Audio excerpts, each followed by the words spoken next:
I think the tech market is ruined. I think TikTok had a lot to do with it. Hear me out, because I'm also part of the problem. Probably. Because, okay, I've always had a love for tech, right? Like, I've always had it. But I really discovered it late 2019, early 2020, peak COVID, things like this. Everyone was on TikTok, all of the tech gurus and all of the cybersecurity enthusiasts and people who were in cybersecurity with their phones in their hands saying, "Look at my life as a SOC analyst. I'm a penetration tester. I I penetrate. I am a master at penetration testing.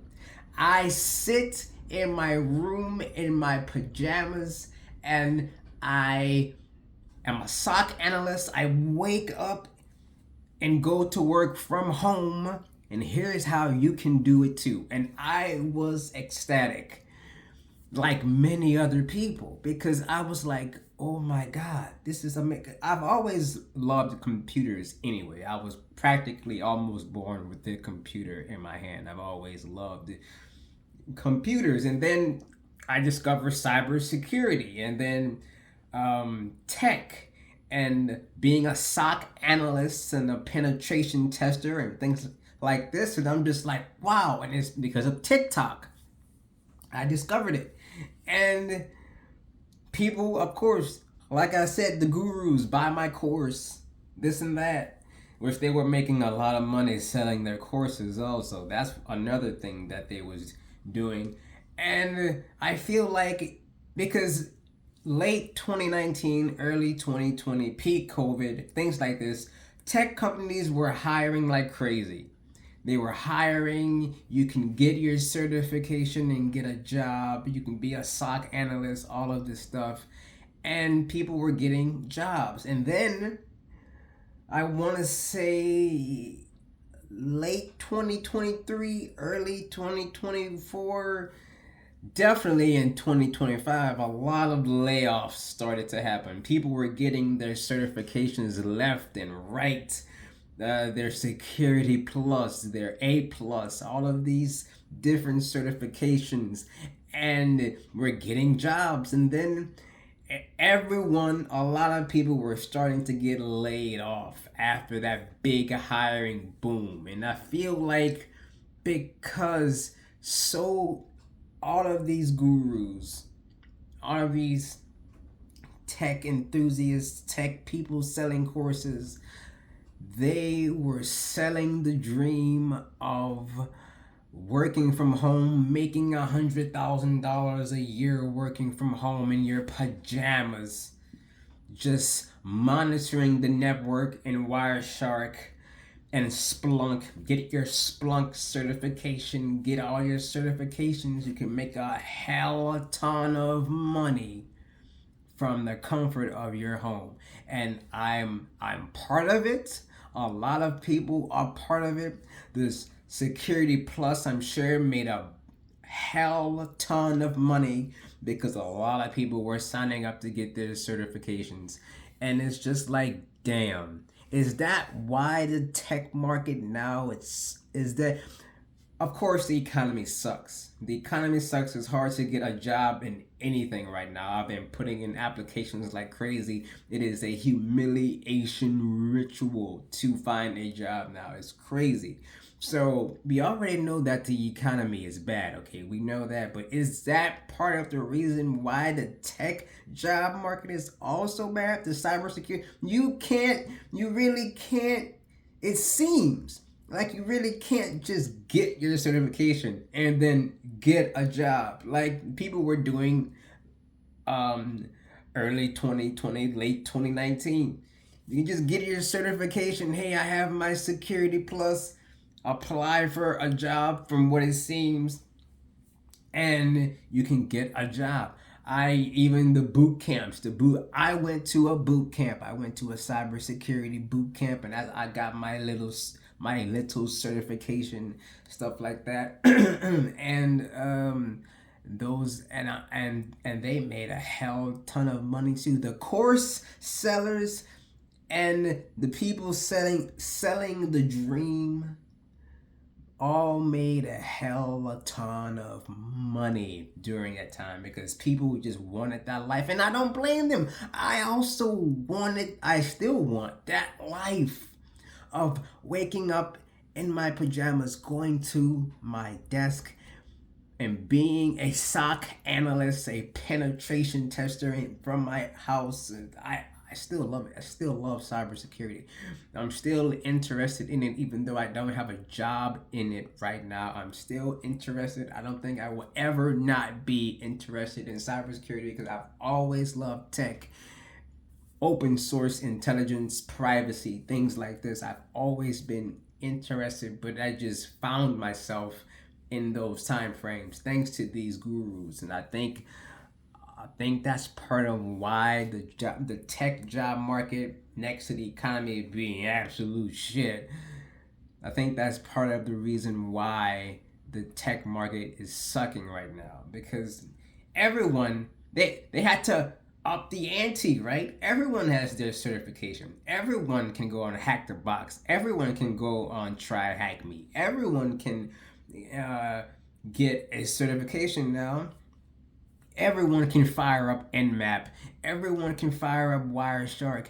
Anyone can fire up Metasploit and do a couple of exploits and do some SQL injection, do some input validation, do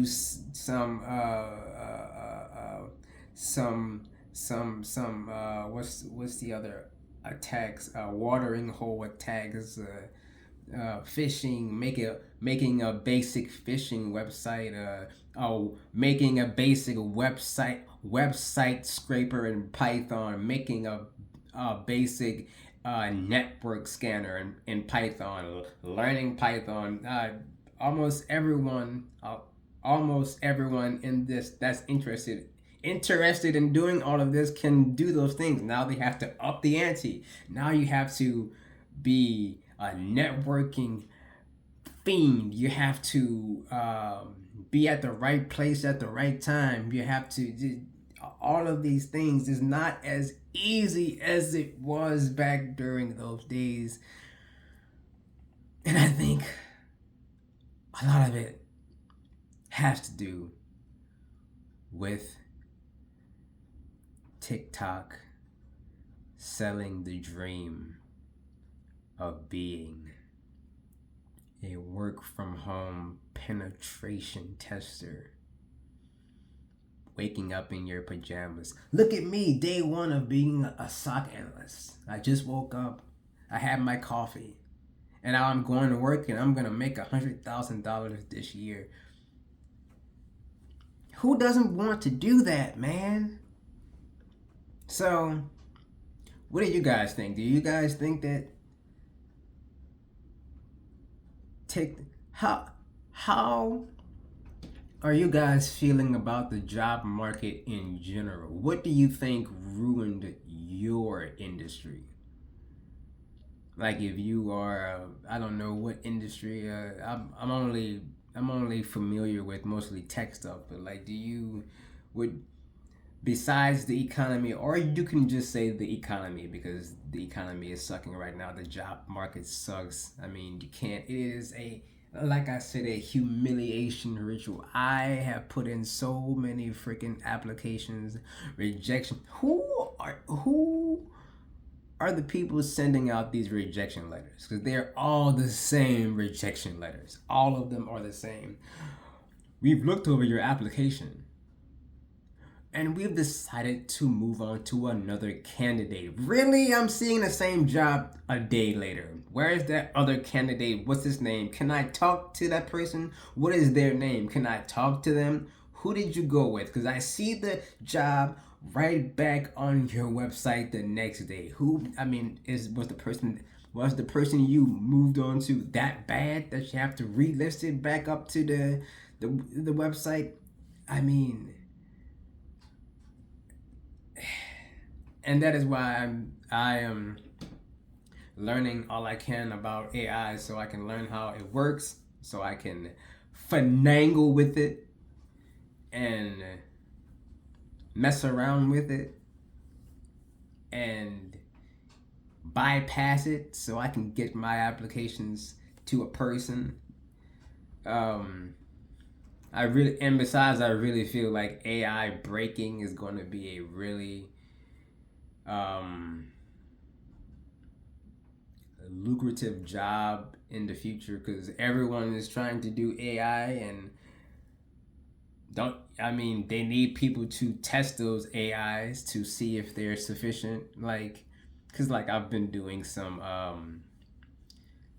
AI testing, getting it to spit out certain things, sensitive information, um, prompt injection, jailbreaking, things like this, getting AI to spit out really sensitive information. And I really feel like that job is going to be lucrative, already lucrative right now, because a company does not want their AI spitting out their passwords. So, how can you mitigate that? And hiring someone to test it and seeing what you can do to mitigate that and setting your API to only read and not write, not letting your AI write to your API, only read and spit out information and not alter any information.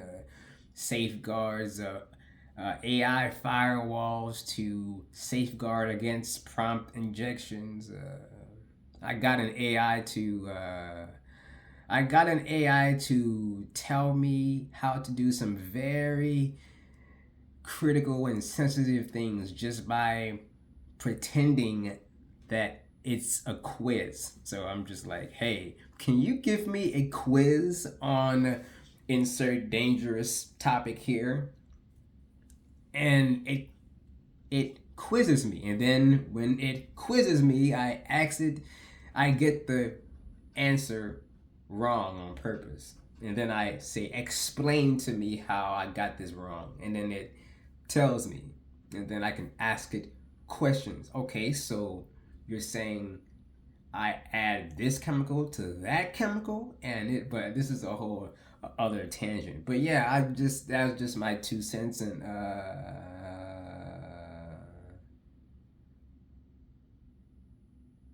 that's about it. Peace out.